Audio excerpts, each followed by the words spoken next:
eren les seves cases? Doncs les seves cases no eren ni molt grans ni molt petites. Estaven dividides en dos parts, una part més gran i l'altra més petita. La més petita era la cuina i la més gran era on ho feien tot.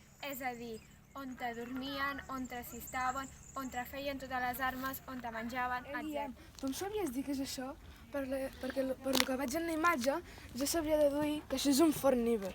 Sí, és un forníver. Com podem veure, segurament, per lo gran que és, devien fer servir bastant la metal·lurgia, sobretot el ferro i el bronze. I com podem veure, està al terra. A partir dels romans ja els van fer tapats i més alçats.